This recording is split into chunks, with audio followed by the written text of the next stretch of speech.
Welcome, welcome everyone.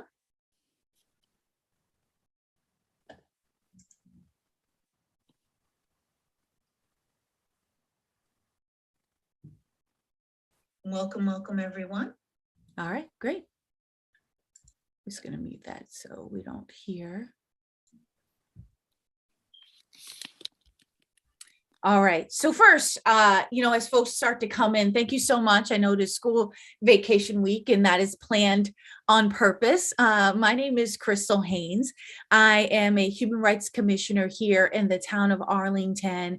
And I had this idea 4 years ago to highlight artists in and around our community for Black History Month and to make Black folks, Black and brown folks visible in our community. And the best way I could think of that is all of the light poles that we have in town and the beautiful banners that we put up for different events. And so now that we are in, I believe, our 4th year, we're so excited to have all of these beautiful artistic representations of stories, of movement, and of course of the inspiration and the vibes of all of the artists that have participated so far. So let's talk a little bit about this year.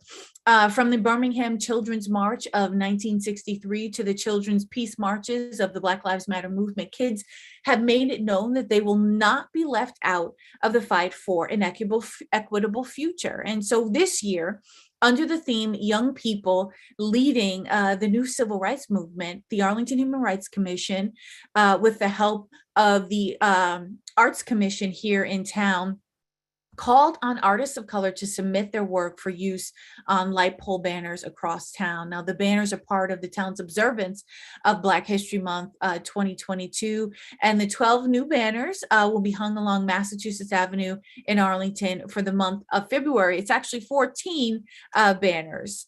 Jasmine Milton's portrait of peers lost to gun violence were a powerful reminder of the impact young people have on their communities, and many of them were active volunteers with bright futures. Our jury, the folks who chose our artists like Jasmine, consisted of myself, the Arlington Commission for the Arts, Cecily is here, Arts and Culture, and their artist in residence, Chanel Cherville, and we all thought that Jasmine's work was thought-provoking and had this bold artistic design that was really fit for the banner medium.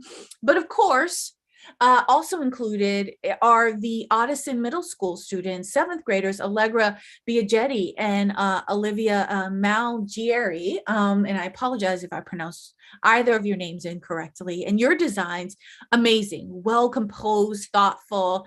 And I have to say, all of the young people really stepped up here and really provided some inspiration to us as well. So we're so excited. And each of them, Olivia and Allegra, received a $500 scholarship. So that's a little bit of a preamble here of all of the folks. And it looks like Olivia is joining us now. So we're going to give Olivia a moment to come on in the room. And again, if you are just joining us, my name is Crystal Haynes from the Arlington Human Rights Commission, and this is our Black History Month talk. Hi, Olivia. So I wanted to start with you, Jasmine, to talk to us a little bit about your banner design and yourself as an artist. So first, start with yourself as an artist. I do this all the time. I give people compound questions and then I apologize. No problem. So hi, my name is Jasmine. I've been an artist like all my life. I started in elementary school. I had this crazy art teacher, and he used to make us like do sketches of famous leaders during the Harlem Renaissance time period. So I started off sketching like everything, and then it sort of evolved over the years. Throughout school, I went to college. I majored in visual arts, minored in education and dance. So I'm sort of creative all across the board. And so I just one day felt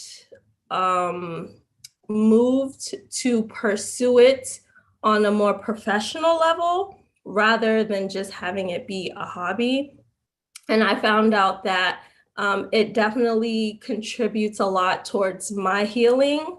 of some of the traumatic events that I've been through. So I seek to extend that to my peers and people in my community.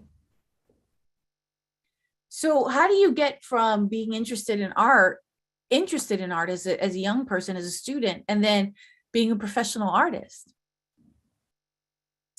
It actually wasn't as difficult as you might think. It's just figuring out how to create thought-provoking or artistic pieces of work that can be relatable across different planes of people. Tell me, okay, everybody can hear me. Tell me a little bit about this project specifically. I mean, obviously I know, but I want folks to understand your vision for it, where it came from. Definitely.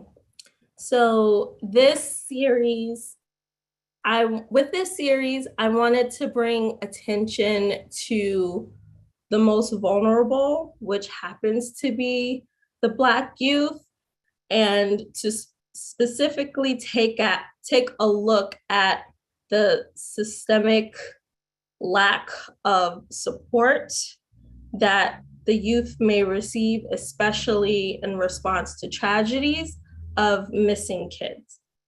So it's quite interesting. One day I was reminiscing about my friend David.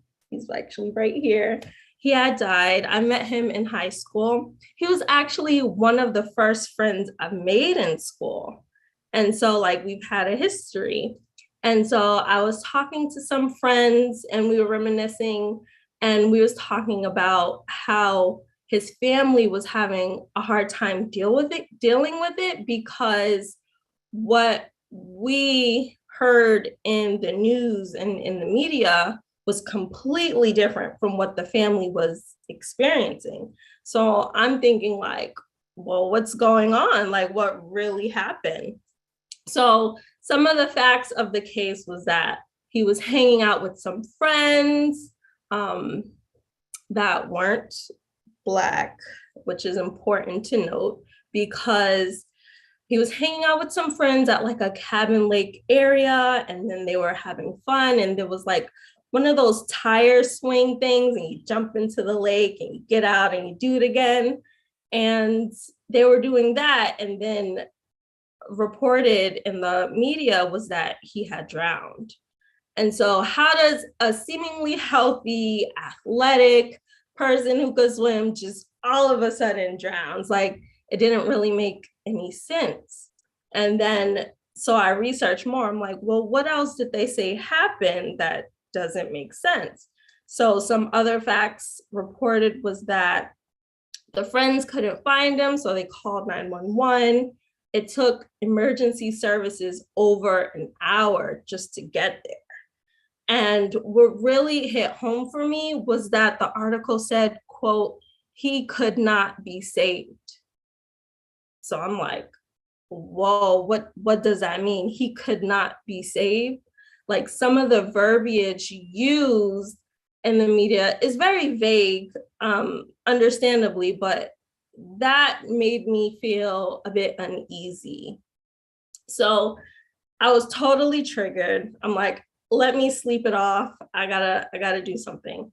So a couple of days later, I saw a news report about Jalea, and she was in the news, and the news has crazy like titles like missing teen found dead in Florida. Like, it was just outrageous. I'm like, what's happening? And again, when I did more research into her story, I found myself having more questions than answers because it didn't make sense how it was reported versus how the family was saying really happened. And so overall, I started to notice a pattern. Like, some of these stories are conveniently narrated to portray a certain picture, painting a certain picture, quite literally. And so I did some more research. And the patterns I was seeing was that one, the media would get some of the stories wrong or like misleading. I found that they would add in details or take out certain details to paint a certain picture of how these Black teens would look. Two, there was very obvious racial disparities in the treatment of some of these cases, where some of the teenagers or kids were labeled as criminals or runaways. I read an article from Black and Missing Foundation's co-founder, Derica Wilson, and she herself said that, let me see here, that people of color sometimes get misclassified. People of color sometimes get misclassified when they go missing. They're labeled as criminals or endangered runaways, and the media uses their mugshot to put out there to the public. And so that was very uneasy for me to hear. Like, here it is, this co-founder, this woman who's trying to bring awareness, and she consciously knows that some of these tactics are being used against these kids that need our help the most.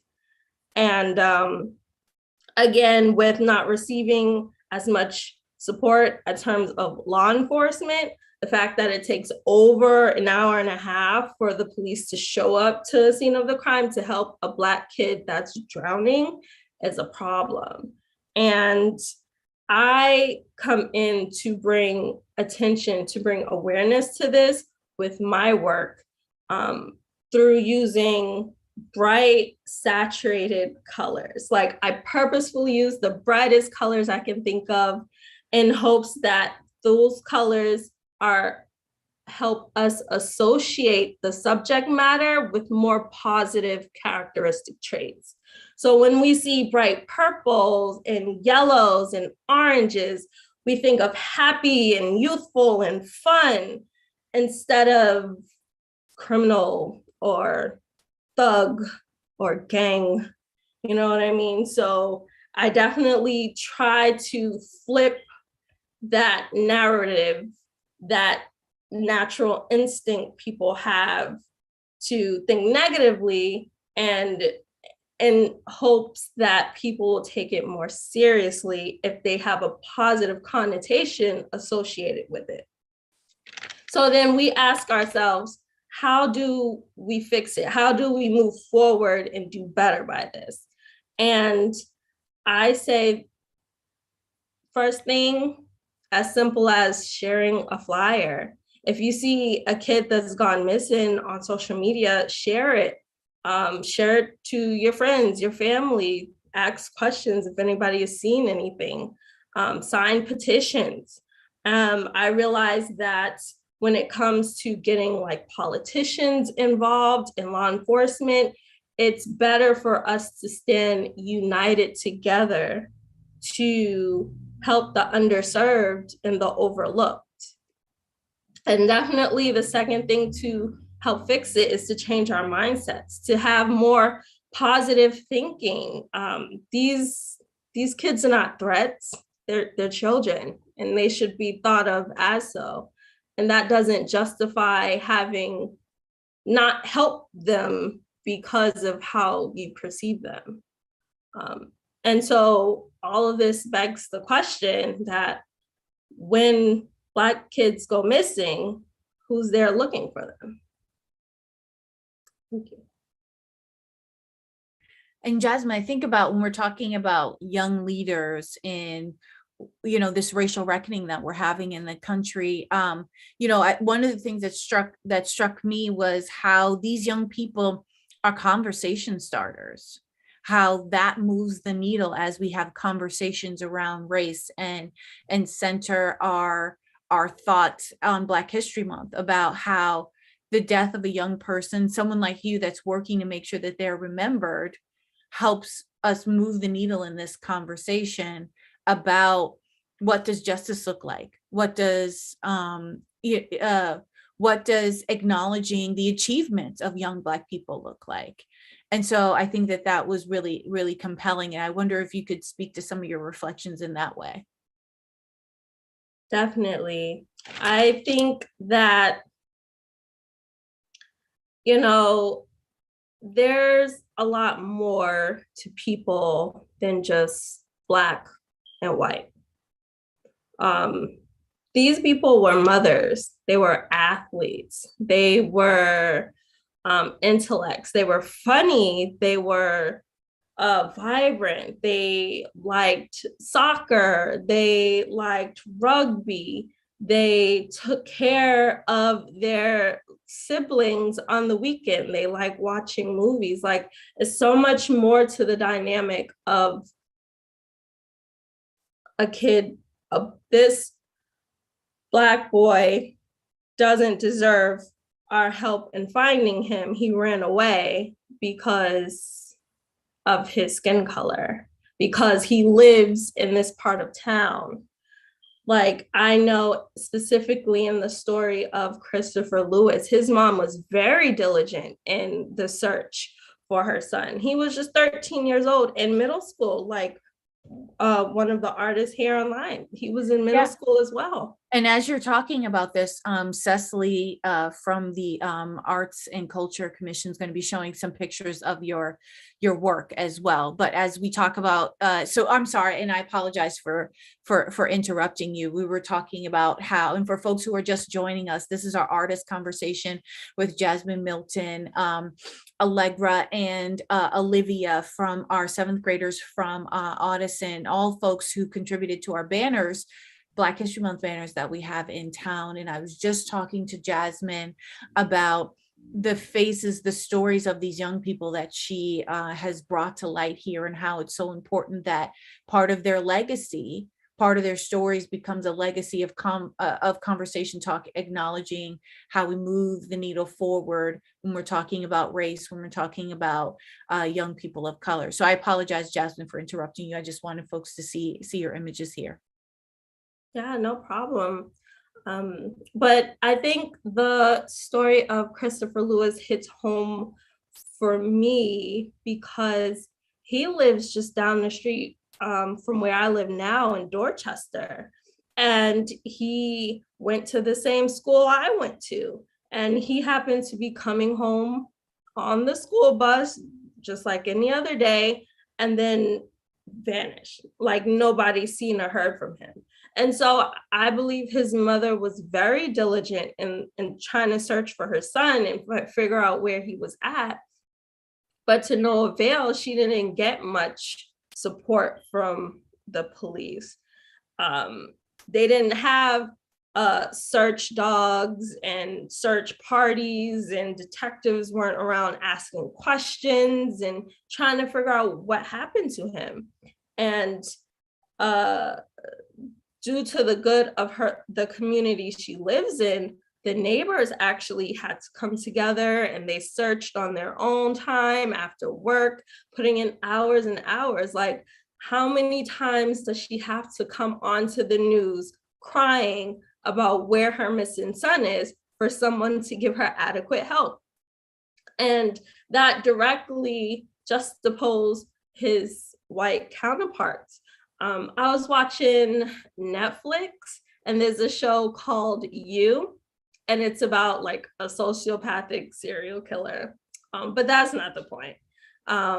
But basically, they address this topic as well in one of their episodes, and I think it's called White Woman Syndrome, where they compare when a white woman goes missing versus a Black woman goes missing, and the difference between the amount of support within the authorities.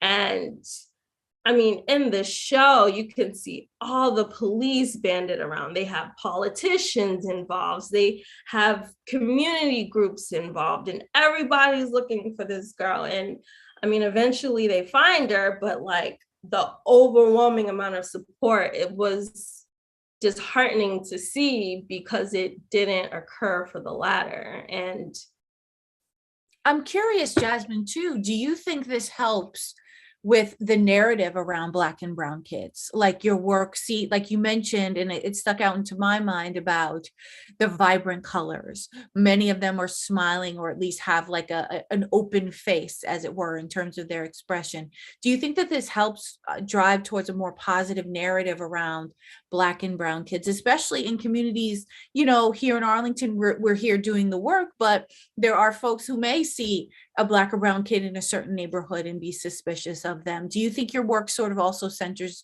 like that work with trying to get people to rethink the narrative around Black and brown kids?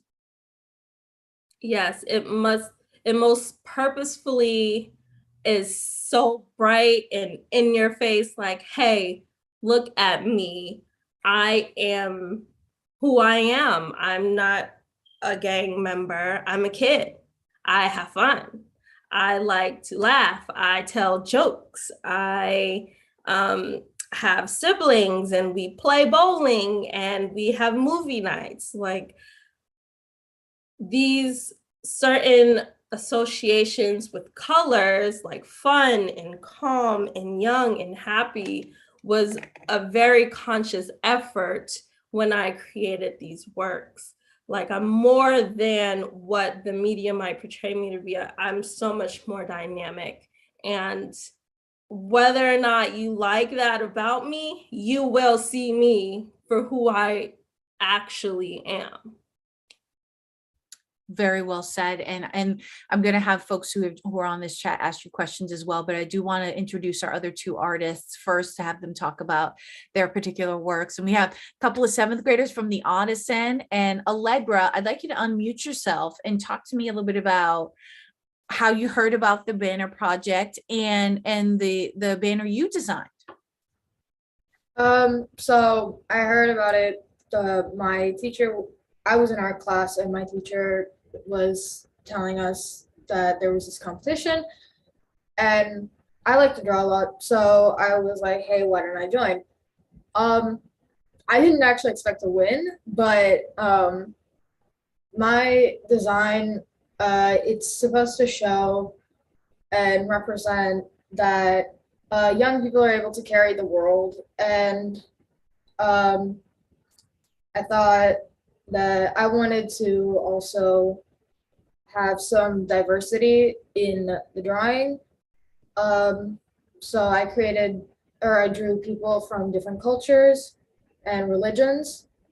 Um, then, yeah. Where did the idea come from? Um, when I heard that the theme was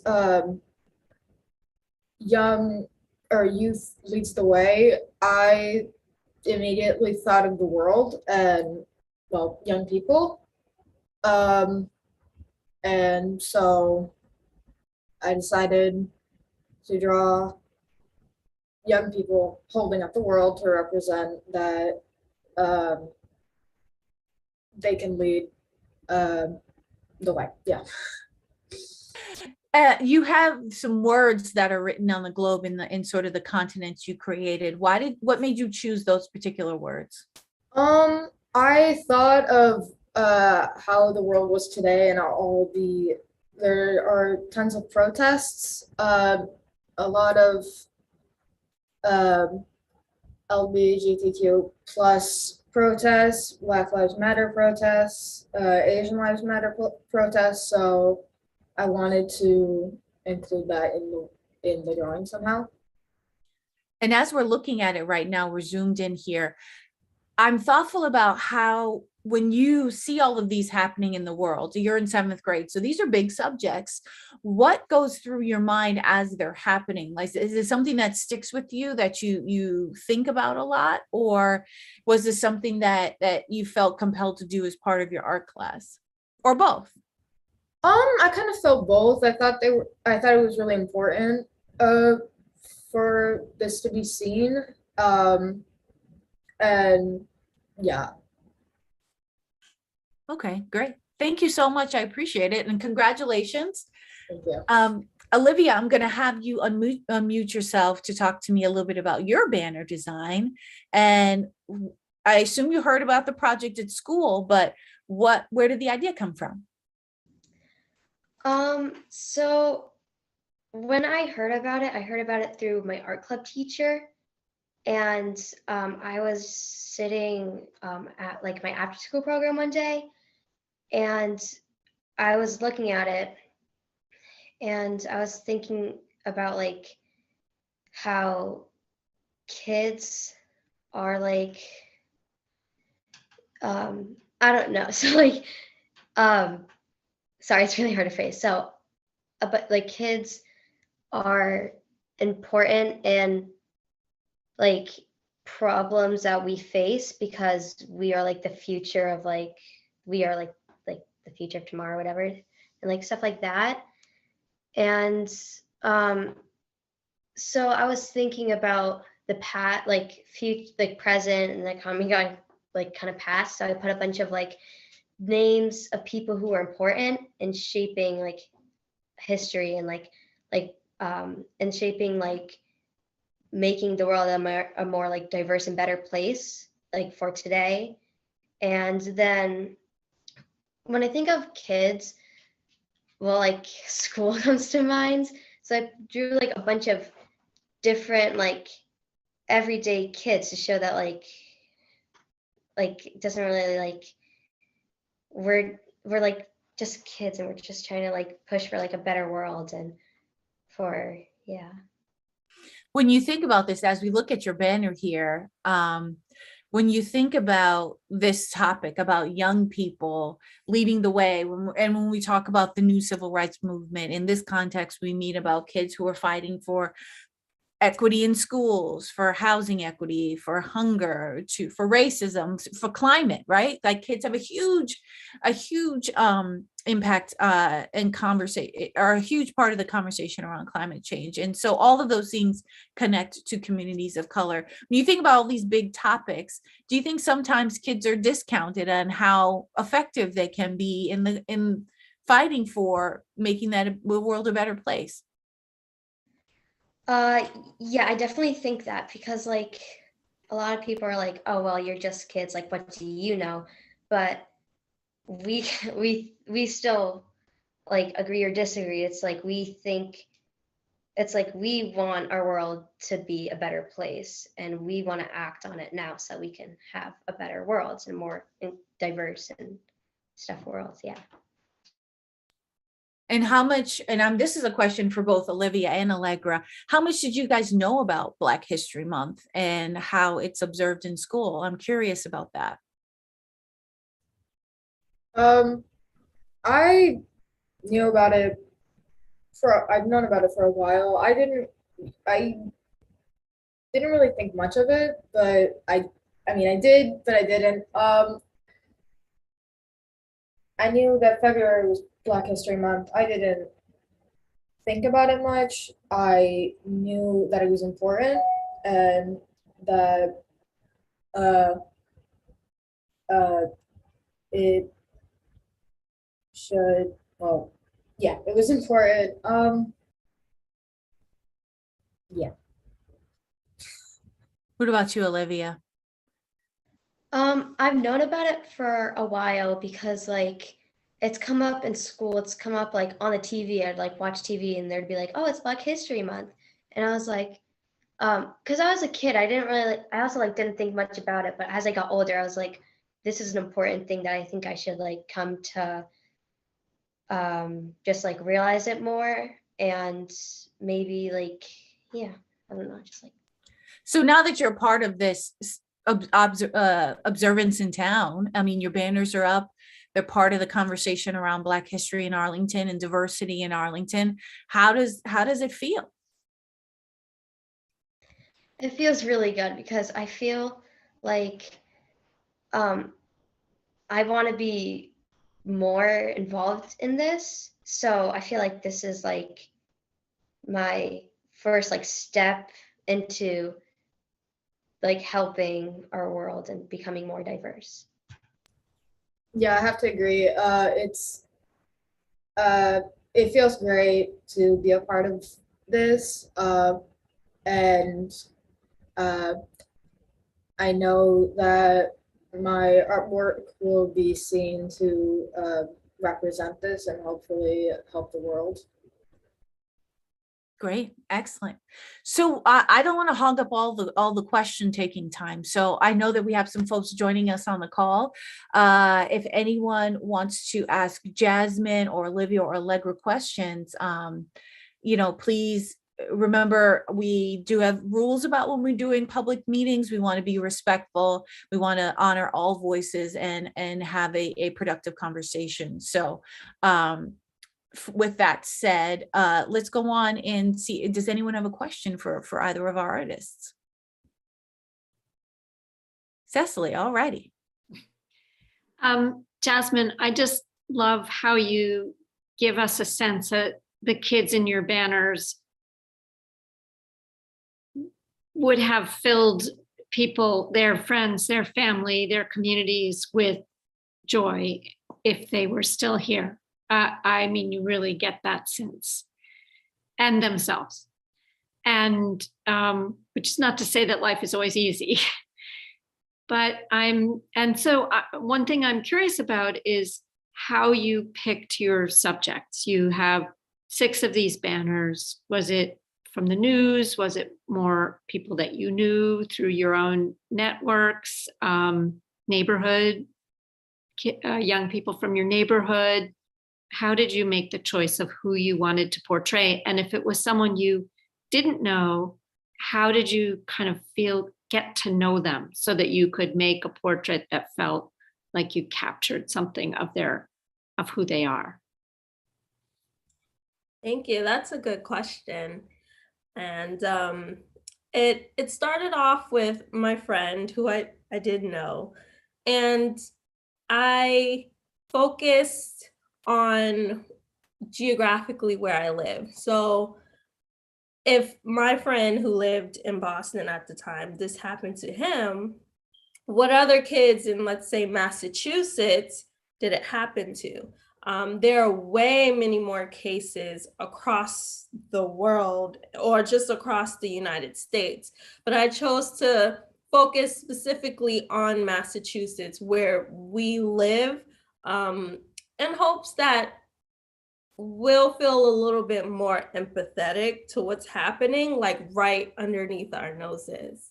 And I searched diligently for like missing Black children. I used the internet a lot.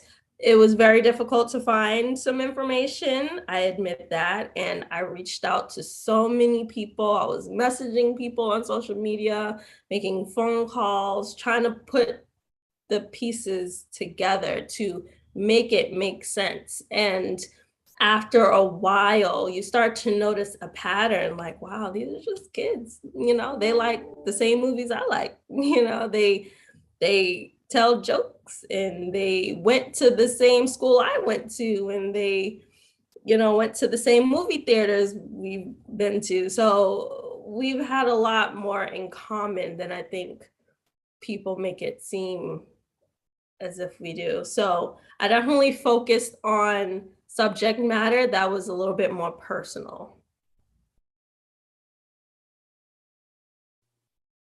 Thank you. It sounds like a really difficult, the images look so happy, but it sounds like really difficult, challenging process you went through with a lot of sadness. So thank you. Thank you. Any other questions?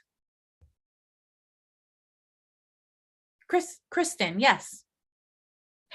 Hi, I want to thank all the artists, really appreciate all this energy that went into this. But I wanted to specifically ask Jasmine, I think what's so striking are the colors. And I'm just wondering how, and I'm not an artist, so forgive me if it's an ignorant question, but so how did you decide on the colors? There seem to be like themes for particular people as far as the palette. And I wonder if that's like based on their personality or just how you sort of saw the image come to you. That's a good question. And yes, the colors were consciously chosen for each portrait. I made it a point to highlight the dichotomy between like inner and outer perception. And so certain colors are associated with like certain emotions and feelings, like purple may be peaceful or noble, where green may be more calm and nurturing, or yellow is more happy and more fun. So I definitely chose these colors based off what I was able to gather from these people's lives and how other people would speak in reference to these kids. And it, you know, like it seemed like Jahara was such a loving nature, nurturing woman who became a mother to those who didn't have supportive families. So, you know, the color green really spoke to me. And then in the end, it sort of just worked out.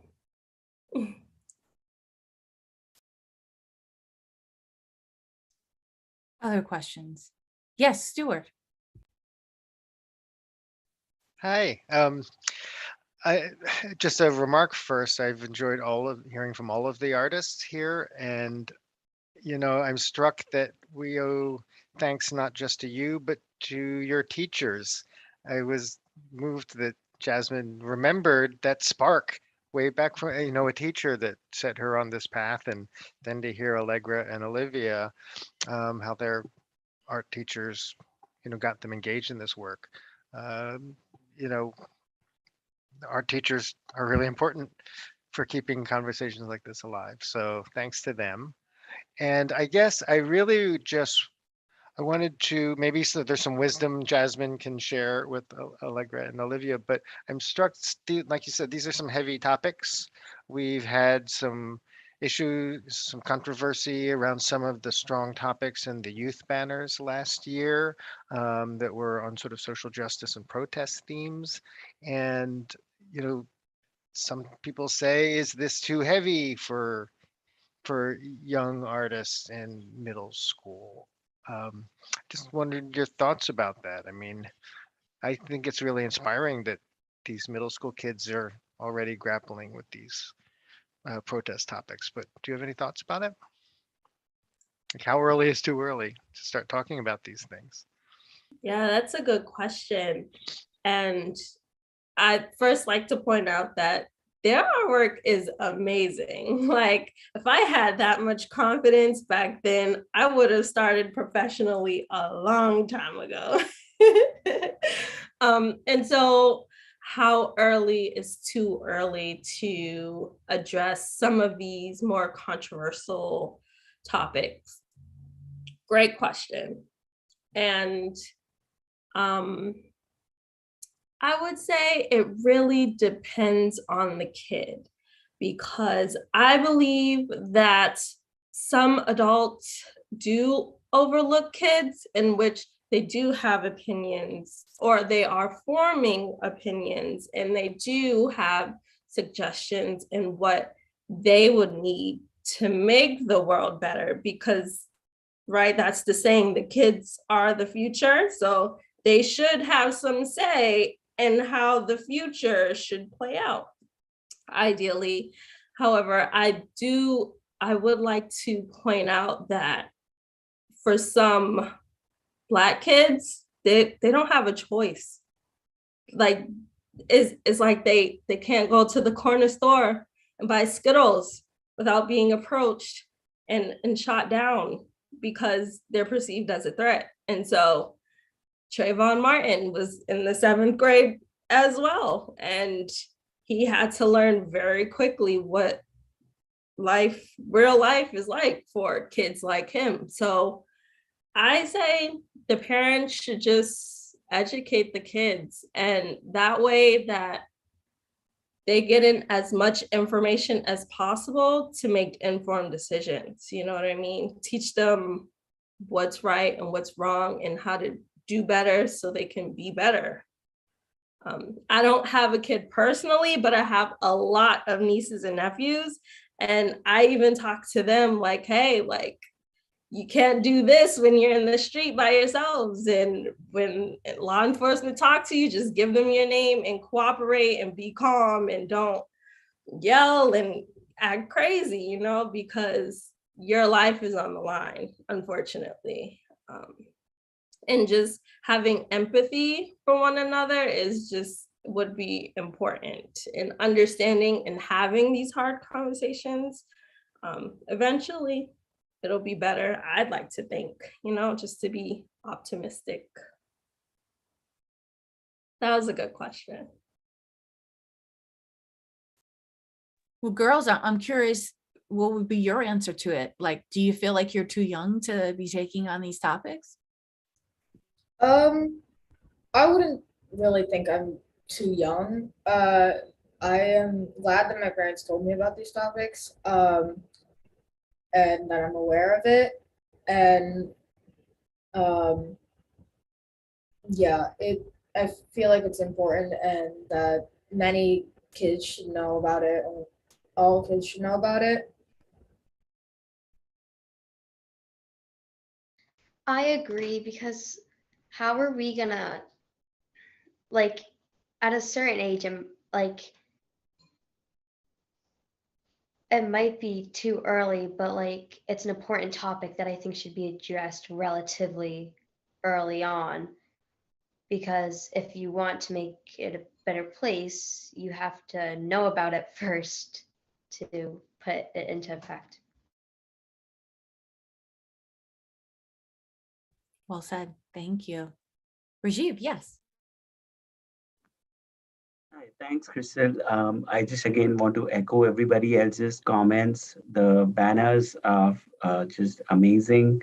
Jasmine, I just want to give you a great thank you for doing this work.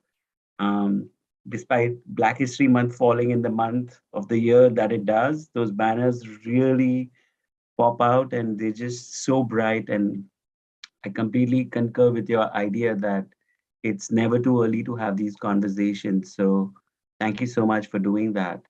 But I just had a quick question for the student artists.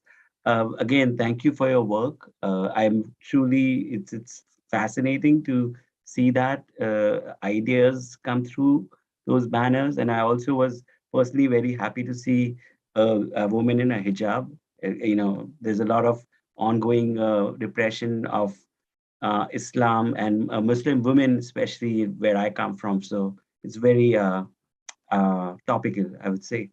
Just a quick question. Has there been any conversation in the school about your work on these banners?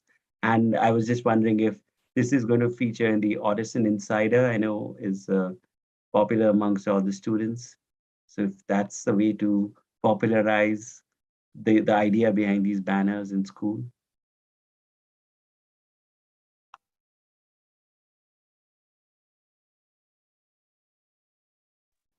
What do you say, girls? Yeah, Olivia, yes. Yeah.